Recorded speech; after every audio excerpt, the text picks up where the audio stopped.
Tenoga Allah jalla wa ala abadde nga tuwa omukisa okubeera nga tuddamu okubeerawo tubeere nga tumusinza tumusaba Allah abeere nga atuwa obusobozi n'obuvumu era obusigala nga kyakoyera ddala ekyo ekyabeera nga kitutondesa abeere nga atugyamu obugayaavu obeera nga butujja ku mulamwa gw'okubeera tumusinza. Allahumma amin. Amanzaani tugiraba engeri gyetambulamu edduka oludduka nga mu butuufu oli wabeera nga takyegenderezza esobola okumuyitako n'abeera nga byeyetegese okubeera nga akoleramu nga tasobodde kubeera nga abikola naye nga lwaki lwa butagifaako. Buli olunaku oluyita ebeera ekendeddeko katuutu tuli nnaku 14 abali ku lunaku olusooka n'olwokubiri n'olwokusatu tujja bbaawo nga tuyingidde 20 tubeere nga tugikozesa bulungi aleme kubeera nga etuyitako kubanga ye sizoni nga mu mwaka ejjawo omulundi gumu. Waliwo sizoni wejja okujja eyo nga tegenda kusangawo oba waliwo wejja okujja nga tegenda kulekawo kuba ne mulamanzaani abantu bakola ki namwera bafiiramu sinti mu mulamanzaani babaleka abwekyo tubeere nga Allah wagikusanzaawo ogikoleramu leme kubeera nga wejjusa. Twabeera nga twaggulawo omusomo gwaffe ogw'ebyo ebintu omuddu waalabira nti omutima gwe mulamu. Kyetwalaba yali istimaa kubeera nga omutima gw'omuddu nga guwulira. Twabeera nga tukoma twalawa ku anwaa'ul masmuu emiteeko gy'ebyo ebiwulirwa netulaba nti waliwo ebiwulirwa nga biri madhmuum nga bivumirirwa era nga hukumu yaabyo era ng'ebintu byonna ebivumirirwa mu Busiraamu bibeera haramu. Kintu nga kivumirirwa kibeera haramu kati n'ebyo ebiwulirwa tegeeza nti okubiramula mu Busiraamu bibeera haramu. Omutwaliramu suwaatul ma'azifu waddufuufu maloboozi okuva mu byemmanyi bulungi ebyo ebyuma ebikola omuziki naddala ng'omuddu agendereddemu kuba muziki ago amaloboozi ago agavaamu gali muharram. Netulaba omuteeko omulala ogw'ebiwulirwa omuteeko ogw'ebintu nga biri mahmud nga kirungi okubeera nga abiwuliriza era nga madaha Allahu alladhina yasma'unaha Allah yabeera nga awaana n'asuuta abo abeera nga bawuliriza ebyo ebintu era n'abeera nga abateekera n'ebirungi abo be bawuliriza era ebintu ebiri halaali kubanga ekintu ekiri halaali omuddu akikola n'abeera nga tugeze kukiwuliriza abeera nga afunamu. Waliwo n'ebirala nga biri bayina tebiri halaali tebiri haraamu abula nga biri mubaaha ebyo nabyo bitwala hukumu eya mubaahaati zonna. Mubaahaati ebintu bebagamba nti ekyo jasi kikkirizibwa tegeeza tekubeerako mpeera tekubeerako musango abula nga okukireka kyekiba kikola ki kyekiba kisinga tawarruan yani kubeera nga weesigama kubeera nga oweetiiririra okukireka kyekiba kisinga. Kati ebyo ebintu byonna sekaabeera nga abinnyonnyola n'abeera nga abigaziyaamu tugenda beera tutandikira ku bintu ebiri muharram kuba byasinga okubeera nga agaziya. Nti lwaki yabigaziya nnyo? Kubanga ebikujjako kiri eri ekitende ekya istimaa ekyokuwulira. Twalaba nti bayita okuwulira si kuwuliza matu abula okuwulira ebintu nebikola ki ebibeera nga bikuyingira ku mutima. Kakati ekyo lwaki yabeera nga akigaziwamu? Kubanga omuddu wabeera nga teyeefiiriddeeyo kisobola okumuleetera n'abeera nga avudde mu muteeko gw'abo abawuliriza ebintu ebyagalwa mu maaso ga Allah n'abeera nga agudde mu muteeko gw'abo abaddu Allah bagenda okubeera nga anyiigira bagenda okubeera nga ateekako ate omusango ogwo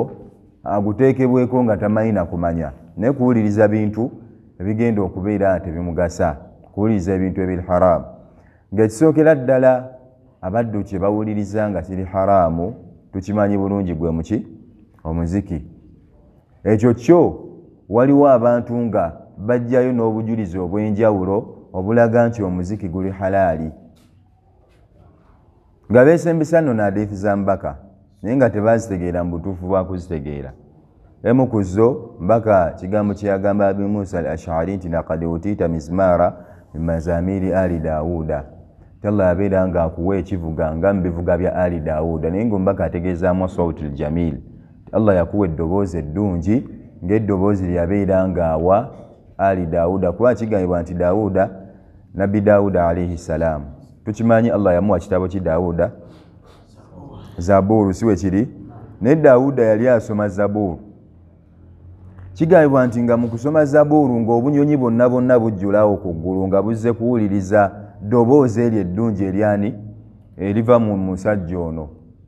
Kakati ombaka yawuliza Abu Musa al-Ash'ari. Abu Musa yali asoma Qur'an ekika kye kyonna kyonna,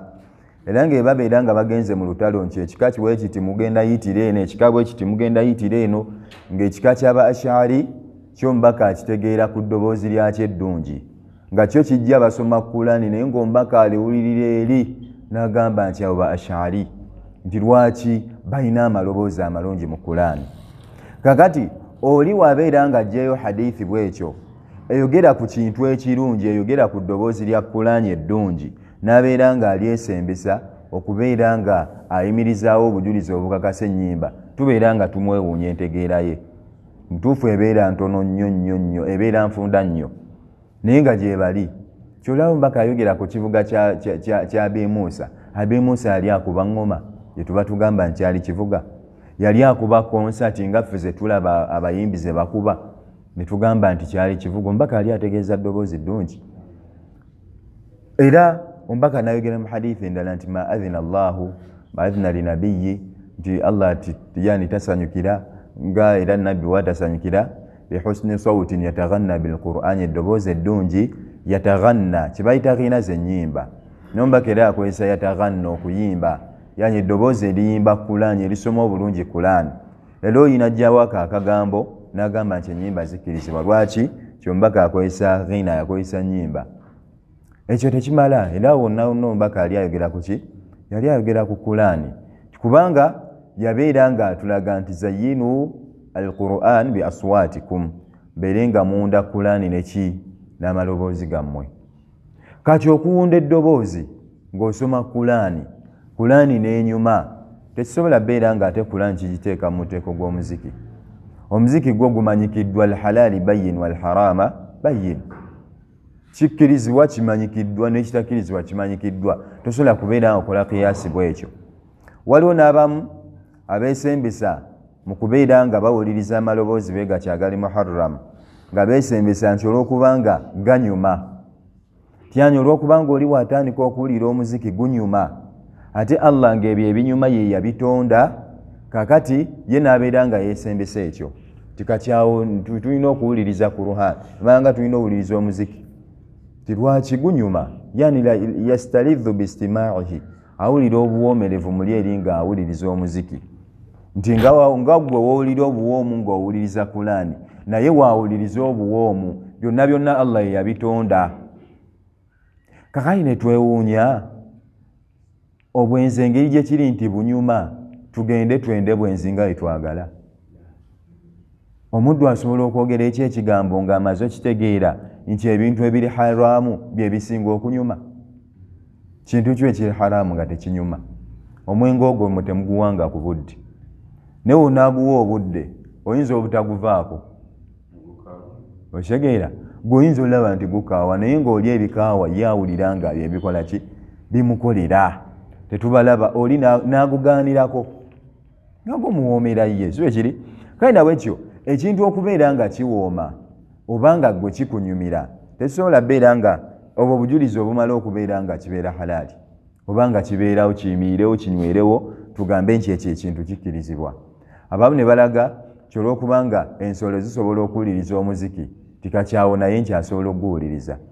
kubanga okuva edda nedda ensolo baziteekerangako omuziki. Abasajja mu jahiliya nga baziteerako omuziki ng'era zitambula bulungi nga ziwuliriza ogwo omuziki. Nawulira waliwo neyaŋŋamba nti obeera ng'ofunye enkoko zo ez'amagi n'oziteeramu omuziki nga guli siro nga tegugenda nnyo tegukuba nnyo, kyenkoko zibiika nnyo. zibiika nnyo eri eyinza okwerabira n'ebiika amagye 2 naye ng'ebadde erina kubiika limu eyo yonna byonna ebigambo gyebiri naye kale yes tugambe nti enkoko ziwuliriza omuziki gw'oli nkoko kale ensolo ziwuliriza omuziki oli nsolo tetukimanyi nti ensolo zo tezirina musango era ensolo tezirina ttakaliifu ng'omuntu wagirina omuntu agenda buuzibwa n'ensolo egenda buuzibwa ki ye akaseera kajja kutuuka efuuka ettaka nga Allah amaze okusasula zinnaayo yeefuuka ettaka gwegombodde fuuka onaalifuuka kati ekyo tekikumala kubeera ng'oyimirizaawo ensonga ey'omuziki nedda ekyo kirimu ebyo ebintu nga seeka we yabeera ng'ayogera ky'omuntu mastaladha shakhs bilghina wa yastaladha bilquran tosobola kubeera ng'omuziki gukuwoomedde ate ne kulani neekuwoomera kyekiwaki olaba oli kasitawuliza kulanya akasane kawanvu watuuka n'asumagira n'abikoowa bwe bateekako wali omuziki fala ilaha illa Allah genda owulira atandikiddewo okuyimba tandika kunyeenya akagere ogenda owulira anyeenya omutwe ng'agenze naye nga kulani bameka ng'ogiwulira ng'ekutwala ekusika owulira gy'olaga gy'eraga n'otuuka nga mu butuufu tewandiyagadde va wantu weeri naye omuziki gw'omunnange Allah kyonna kyonna kye yaguteekamu eyagala kubeera ng'abuza abantu naye nga tukimanyi bulungi kyeyo omunnange yadhaani ya shaitaani omuziki ogwo gw'olaba yadhaani ya shaitaani waliwo n'ebintu ebirala nga birimu ebyo masmuu almadhmum ebiwulirwa naye nga bivumirirwa yadde nga tebiri mu gundi ya muziki mulimu ebigambo abatilu alqawl ebigambo ebifu oli okubeeraawo nga ye buli kaseera amanyi kwogera bigambo binene nga wakikubawo owulira ng'okutukubula kuvaako manyi ebigambo bya fulufiga nga omuwadde bulungi akaseera oyinza owulira ebigambo bye nakubawo guno nakubawo guli nakubawo guli naye sebufeeyo bye twagala jangu fulufiga yafulumizza nti oli ajje akwegatteko fulufiga abawemulemukko muwulire bulungi oyo omusiraamu abeerayo nga yeebyo bye bimuwoomera kukuddawo ne bamuvuma ne bawemula n'ebigambo ebirala nga bivumirirwa era nga obiwuliriza n'obyeteekako ennyo nga bisobola okufunisa omusango okuwuliriza abantu abavuma eddiini yo nga ye sebaali awo kati twogera ku basiraamu n'akubawo akantu akabi ku basiraamu oyo omuntu osobola omuwuliriza waliwo owa komedi wammwe gwe bayita maliyaki muwulira nnyo ng'ayogera ku busiraamu naye nga sebo n'abasiraamu bwe bali abambadde enkoofira ngo balaba baseka nayogera ku basiraamu engeri gye balyamu omuceere ne baseka naye ng'ali mu kakanya ddiini yaabwe tewaliwo asobola mugamba nti owayerekeraawo kakati ebyo masmuu madhmum ebyo ebiwulirwa nga bivumirirwa omuddu abeera ng'akubirizibwa okubeera ng'abyewala lwaki olina okubyewala osobola okubeera nga tebikugjaako kiri eri ekitwende ki ekyokubeera ng'osobola okuwulira byowulira ne bituukira ddala ku mutima kubanga ebyo obeera ng'obiwulidde n'obeera ng'obifunamu obuwoomerevu ebyo ebiri haraamu ebyo ebivumirirwa tegeeza bigenda beera nga biggala omutima gwo omutima gubeere nga gumanyi ebyo nga tegusobola kubeera nga gukonkonwa ebintu ebirala eby'omugaso okuggyako ebyo nga byebiriwo nekibeera nga ebyo ebintu byonna era ojjawulira hadithi nyingi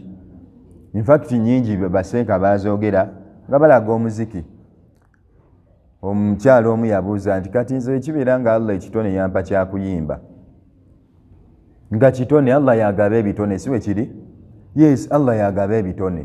kati nti Allah yamuwa ekitone ky'okuyimba nti akisuulirire abeera tatuulidde ekyengera kya Allah kye yamuwa ekintu nga omuntu asobola obuuza ekyo ekibuuzo n'omugamba nti era waliwo baseeka bagamba nti kola wamma ekitone kyo tebaliiyo nti kola ekitone kyo kale oli Allah ekitone kyamuwadde kyakubba bbe nkya ye amanye bulungi okubba kwekoonako bwekoonyi nga kyolina tekikola ki tekiri wabbe anti munnaye kyekitone ebitone byawukana g'obeera nakitone bwekiti ng'oli alina kirala abbe oli kyakwenda nga ye ekitone akiyina mu bungi asobola okwenda ng'asobola n'okwenda ku bantu bakatundu bonna bonna n'abamalawo naye tumugambe nti agenda genda mu maaso ng'omulyango gwaggulwawo ekkalaamu yakisibwa ate kyakuwandiikibwako ebyo simanga kitone Allah yamuwa eddoboozi eddungi era awulira nga eddoboozi eri eddungi nga likola nnyo ku Kulaani lwaki gweolabye ng'olina odditeeka waneno ku nnyimba oba njoya alowooza nnyo asobola okwogera ebigambo ebinyuma lwaki olowooza ng'olina biteeka eyo Kulaani weeri n'ebirala n'ewalala kuba tulaba ebyokulabirako bingi ng'oli yali muyimbi Allah we yamuwa obuluŋŋamu n'abeera nga yavaayo ate najja n'agasa eddiini si bwe kiri ng'edda yali nga ayimba nga tamanyi ne Allah we yamuwa obuluŋŋamu ate najja n'asoma Kulaani ate era nayo n'agisoma bulungi kati oyo tugambe nti ye yali talina kitone so nawe ekyo okubeera nga weekwasa ekitone eyo si nsonga abula ensonga kubeera nga onoonya engeri y'okwejjamu ebyo ebiwulirizibwa bigenda okubeera nga biggala omutima gwo omutima wallahi gutuuka akaseera ne guggalwawo Allah agamba mu Qur'ani aya gyensimbyayo wa mina nnasi man yashtari lahwa alhadith liyudilla an sabilillahi bighayri ilmi wa yattakhidhaha huzwa ulaika lahum adhabun muhin mu bantu mwebali nga bose bagula lahwa alhadith kibayita lahwa alhadithi abamanyi babeera nga bakinyonyola naye abamu kubanyonyola Ibn Abbas yatugamba nti lahwa alhadithi nyimba waliwo abantu nga ye agula nyimba obanga agula bayimbi tebaliyo ng'oli agenda ku library nti waliwo oluyimba lwono olwafulumye balunteereko tibitaano tosobola teekako lumu na luno kakanange 15 zigudde wali 10 azitadde mu nyimba agenda awulirizeeyo ddakiika emu 2 lumutama aluggyemu naye nga Kulaani esobola okutama okuggyako era nga naye wagitama nga nayo ekimanyi nti teyinayo ekutuuka awo osobola okugamba nti entami naye kati abamu tugula ennyimba oyinza obutagula nnyimba naye n'ogenda jasi kulaba muyimbi ate gweobeera munene nnyo osinga ne kwoli kyali enisikini yakozeeyo ekivulu kankole ki kaŋŋende n'omuwa omutwalo asobole okubeera ng'atwala mu maaso ekitone ekyo kwegamba n'abazzukulu bo basangewo ekitone kyali enisikini kale ne kibeera nga tulina okubeera nga ebyo ebintu ntutubijjamu omutima gwo gusobola okulaba wallahi gusobola okulaba kasita gulaba wekyobumanya Allah yabeera agulabizza naye ng'ebimu ku byolina okukola awala ntugambye kubeera nga weewala ebyo ebintu ntuwe bityo Allah agamba nti wa idha sami'u lagwa a'radu anhu abakkiriza abatuufu bebawuliriza ebigambo webityo nyimba ebigambo ebitalina makulu ebyobwononefu a'radu anhu babyesamba waqalu lana a'maluna walakum a'malukum nebagamba ffe tulina ebyaffe nammwe muyina ebyammwe wekibeera nga bali eri mu kyaki bakozesa nnyimba era bayitako nga bali mu kwaya si bwe kiri nga bali mu kwaya oli wakola busayini simanga mugire n'asitula naffe kyetwagala abasiraamu Kulaani tetumala etalimu komedi bwakyo nolaba waliwo n'akulira kwaya ssebo buterabba bukazi butonotono ng'ali awo akutta akati agira mugire we muti ebyo omusiraamu naye abibeeramu ebiki eby'ennyimba so na bwekityo mitima gyaffe gisobola okulamuka kasita twewala ebintu webityo gwe byewale gezaako okubyewala ojja laba nti bikyalimu kuba omutima ye gwagusomesa kyegulina okubeerako tegulina kufuga omutima togukkiriza kutwala tijegulaga gyolaga nawe gyolaga gyegulaga nedda beera nga ogukaka beera nga ogulaga nti olina kubeera ku kineeno kireke ekyo si kikyo ogenda laba ngugondedde ne kasita okola ensobi n'ogugondera omutima obagambye gulina ekirungi kyegwagala inna nafsa la amaratun bisuui Allah yagamba emitima gyo giragira bibi tegenda kulagira kirungi yegwalina ogukomako n'ogamba nti gundireka omutima gwo bwe gutyo so na bwe kityo toguleka kutwala nti omutima gwange gwagala music ate tunakola ki munnange leka nguwe n'oguwa music ahawo oguwadde gufudde obeera nga gufudde gwabeera afudde kubanga gwagenda okubeera nga agwambizibwa byonna so nabwe kyo ibadallah leero ekyo tubadde nga twogerako ebintu ewulirizibwa nga bivumirirwa si birungi ebintu byo ebitavumirirwa bimanyikiddwa tetujja nabyogerako nnyo ebitavumirirwa bimanyikiddwa kubanga ekirungi kimanyikiddwa omuntu amanye ekirungi naturally binene ebibi oluusi byetwerabira nti kubanga emitima ebyagala nnyo naye ngaekirungi kiba kimanyikiddwa rabbana atina fi dunya hasana wa fil akhirati hasana waqina adhaba an-nar waqina adhaba al-qabr wa sallallahu ala sayyidina muhammadin wa alihi wa ashabihi ajma'in walhamdulillahi rabbil alamin wassalamu alaykum wa rahmatullahi wa barakatuh.